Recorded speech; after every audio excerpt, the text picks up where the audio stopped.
گر تم نہ سنو گے تو میری کون سنے گا۔ بادل نبی کے فیض کا برسے کہاں کہاں، بادل نبی کے فیض کا برسے کہاں کہاں، زہرا کے لال دیکھیے مہکے کہاں کہاں۔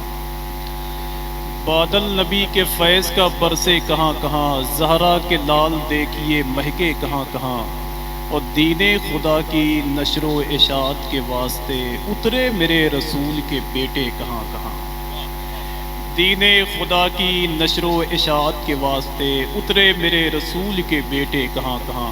حضور شاہ علامہ مفتی محمد حنیف صاحب اللہ کانپوری کی پوری گفتگو کو تو نہیں، لیکن ایک اقتباس میں اس کا پیش کر دوں حضور امین مسلک اعلیٰ حضرت کے حوالے سے۔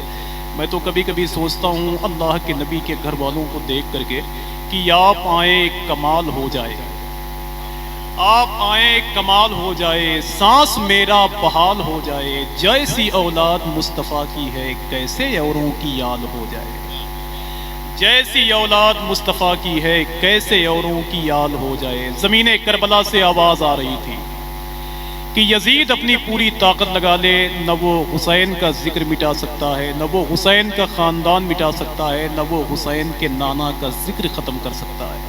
اللہ کا شکر ہے کہ سرکار میر عبدالجلیل بلگرامی علیہ رحمت و رضوان نے ماررہ مقدسہ کی زمین کو آباد کیا، پھر وہاں سے نسلیں چلی۔ اللہ کا شکر ہے کہ دھیرے دھیرے حضور سرکار امین ملت کے قدموں کے قریب ہم بیٹھے ہوئے ہیں۔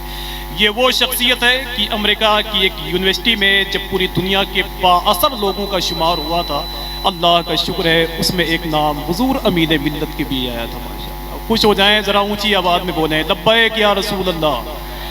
حضور امین ملت کا بھی نام آیا تھا۔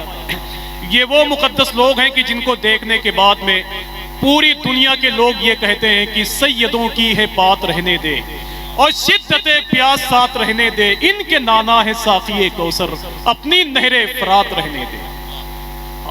کہہ دوں گا بھائی صاحب حضور امین ملت کے بارے میں اللہ کا شکر ہے کہ امریکہ کی ایک یونیورسٹی نے بااثر شخصیات کا ذکر کرنا چاہا تو اللہ کا شکر ہے اس میں ایک نام حضور امین ملت کا بھی لیا تھا اس نے۔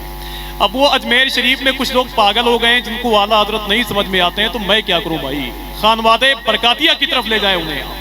سمجھ رہے ہیں آپ؟ ایک شعر پڑھ ہی دوں، دل کہہ رہا ہے میرا، پڑھ دوں کیا؟ سنیں گے آپ لوگ تو اور اونچی آواز میں بولیں لبیک یا رسول اللہ، اور مل کے بولیں لبیک یا رسول اللہ۔ میں حضور امین ملت کی ایک کلپ کے حوالے سے بتانا چاہتا ہوں کہ خانقاہوں کا وقار باقی ہے تو احمد رضا کے دم سے باقی ہے۔ جلدی بولیں آپ، احمد رضا کے دم سے باقی ہے۔ یار میں تو کبھی کبھی سوچتا ہوں کہ 72 شہید تھے میدان کربلا میں اور وہ 22,000 پر غالب تھے، آج 72 فرقے ہیں لیکن تنہا برائیلی کا احمد رضا حاوی، تنہا برائیلی کا احمد رضا حاوی ہے۔ حضور نجیب ملت نے ایک بات کہی تھی کہ اگر اعلیٰ حضرت کی ذات نہیں ہوتی تو خانقاہ یہ خامخواہ ہو جاتی، اگر اعلیٰ حضرت کی ذات نہیں ہوتی تو جتنے گدی نشین ہیں یہ گدے نشین ہو جاتے۔ تو ایک اجمیر شریف کے مجاور صاحب نے مجھے فون کر کے وہ دھمکی دے رہے تھے، یہ کون اعلیٰ حضرت ہے، کہاں کا اعلیٰ حضرت ہے، کیسا پٹھان ہے، کون ہے؟ تو میں نے ان سے ایک ہی بات کہی تھی کہ توصیف پیمبر کے قلمدان رضا ہیں۔ میں دعا چاہتا ہوں حضور سید امان میاں صاحب، ورنہ میں تو بہت پہلے کہہ چکا ہوں کہ فکر بلیغ کیا ہے قداور سے پوچھئے، اور کلیم بھائی اور لوٹ مار کیا ہے مجاور سے پوچھئے۔ سمجھ رہے ہیں؟ سنیں آپ، اور جس کو تکلیف ہو اس کو تکلیف دینے کے لیے اور پڑھوں گا میں اسے، جو اعلیٰ حضرت کا ہے وہی ہمارا ہے۔ ذرا اونچی آواز میں بولیں آپ، اور جو اعلیٰ حضرت کا نہیں ہے وہ ہمارا نہیں ہے۔ سرکار اعلیٰ حضرت جب ماررہ شریف کی طرف جاتے تو اپنے جوتے کو نکال لیا کرتے۔ لوگ کہتے حضور جوتا نکالنے کی وجہ، اعلیٰ حضرت فرماتے ہیں میرا پیر خانہ آ رہا ہے۔ سمجھ رہے ہیں؟ میں نے تو اپنے بڑوں سے سنا ہے کہ سرکارہ نے ماررہ شریف کے گھر کی رکھوالی کے لیے، چوکھٹ کی رکھوالی کے لیے 2 کتوں کی ضرورت تھی۔ اعلیٰ حضرت سرکار نے عرض کیا کہ حضور کتے کی ضرورت ہے تو میرے گھر سے لے جائیں، ایک کا نام حجت الاسلام ہے، دوسرے کا نام مفتی اعظم ہے۔ سمجھ رہے ہیں؟ کوئی معمولی گھر کے لوگ تھوڑی ہیں بھائی۔ ایک شاعر نے کہا تھا کہ چاند سورج ستارے جیسے ان کے تلووں کے اتارے جیسے، اور کہہ دو ان سلاطین جہاں سے ابے جھاڑو دیتے ہیں تمہارے جیسے.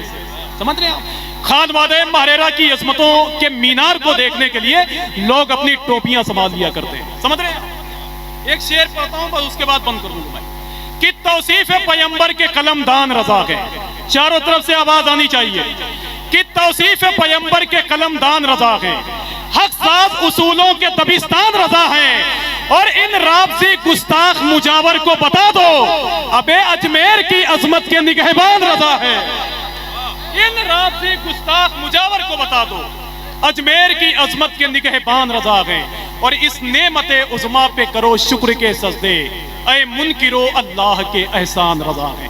آئیے بڑے ہی ادب اور احترام کے ساتھ میں گزارش کرتا ہوں برکاتی خاندان میں جا کر کے اللہ کا شکر ہے کہ حضور کی نعت پڑھنے والا ایک عظیم الشان لہجے کا مالک دنیا جسے شاعر ہندوستان جناب کلیم دانش برکاتی کے نام سے موسوم کرتی ہے، میں گزارش کرتا ہوں کہ وہ مائک پہ تشریف لائیں.